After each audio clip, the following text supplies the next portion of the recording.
Há 50 anos, em meio à Guerra Fria, Estados Unidos e a União Soviética disputavam a medalha de ouro no basquete masculino. Uma final cercada de polêmicas. Foi um jogo tumultuado e os americanos jamais aceitaram a derrota. Tanto que até hoje não foram buscar a medalha de prata.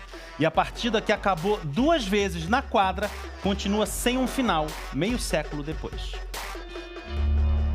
O terno bem cortado, a elegância no trato, o cuidado com as palavras. Tudo vem pelas demandas da política. Tom McMillan vive na capital, Washington, ainda muito ligado ao governo americano. Ele foi deputado e ocupou diversos cargos no Congresso. E, apesar de ter participado de importantes momentos da história recente do país, foi o esporte que o levou às emoções mais extremas. Eu me lembro de ter experimentado a maior alegria da minha vida. Logo na sequência, a maior tristeza. Tudo no intervalo de minutos. Tom, na juventude, foi jogador de basquete, dos bons, e esteve no epicentro de um dos mais controversos episódios da história olímpica. Um jogo que, meio século depois, parece ainda não ter chegado ao fim. É um momento no tempo que não podemos esquecer. Munique, 1972. Uma edição olímpica que jamais será esquecida pelo ataque terrorista que vitimou 11 atletas israelenses. Era o fim da inocência, da ideia de que o esporte poderia andar à margem das tensões existentes no mundo. Eram também tempos de Guerra Fria, com a disputa de poder entre Estados Unidos e a então União Soviética. Não foi um jogo de basquete, foi uma batalha geopolítica. Precisávamos ter jogado. Era melhor ter colocado os então presidentes, Richard Nixon e Leonid Brezhnev, para se baterem ali. Ele se refere à decisão da medalha de ouro no basquete masculino entre Estados Unidos e União Soviética. O retrospecto do basquete americano até aquele momento era impecável. 7 edições olímpicas disputadas, 7 medalhas de ouro, sem perder um joguinho sequer. E nada indicava que esse panorama iria mudar.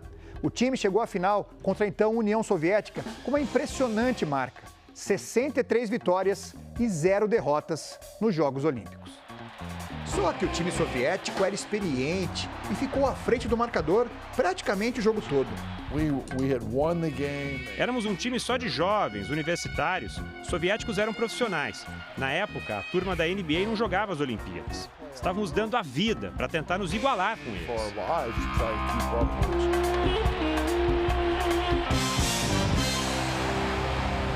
Nos segundos derradeiros, os Estados Unidos viraram o jogo, com esses 2 lances livres, convertidos por Doug Collins. 50-49. Aí começa a confusão. Os americanos controlaram o ataque adversário, mas o técnico soviético alegou que havia pedido tempo antes do cronômetro estourar. Ganhou 1 segundo extra para jogar. A equipe, então, atirou a bola para o outro lado da quadra, a fim de tentar a cesta. Mas os jogadores não conseguiram completar a jogada. Houve, então, festa.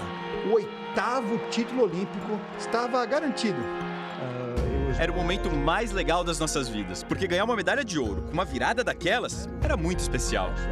Na celebração, o armador Kenny Davis percebeu uma figura descer das arquibancadas e causar muita discussão.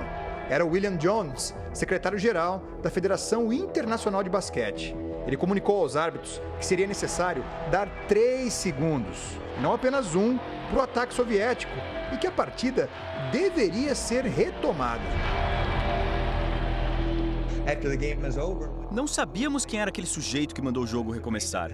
O árbitro em quadra era brasileiro, sabia das regras e tentou não deixar aquilo acontecer. Mas eram ordens. Sim, quem comandava a partida em quadra era Renato Righetto, um conceituado árbitro brasileiro no cenário internacional.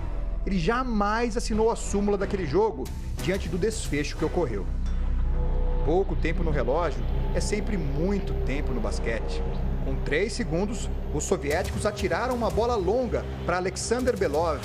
Dessa vez, a cesta da misericórdia deu certo. 51-50 e fim de jogo. Foi um roubo. Na nossa visão, eles tomaram a medalha da gente.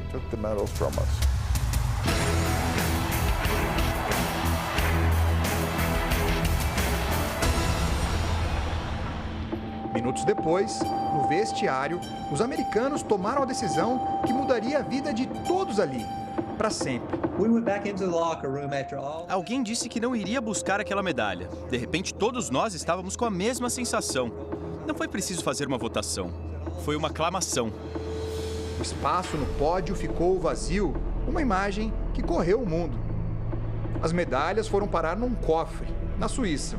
O Comitê Olímpico Internacional esperava que o tempo iria suavizar a frustração americana. Não foi assim.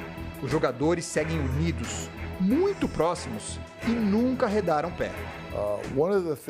O fato de não termos aceitado a medalha até agora faz esse assunto sempre voltar à tona, ao domínio público, e as novas gerações assim se informam sobre o que ocorreu. O Kenny Davis foi além, colocou no testamento que nem os familiares dele, após a morte, podem aceitar a premiação de forma póstuma. Eu não quero aquela medalha, porque nós ganhamos o ouro. Aquele duelo de 1972 segue vivo e assim deve permanecer. O time compreendeu o essencial.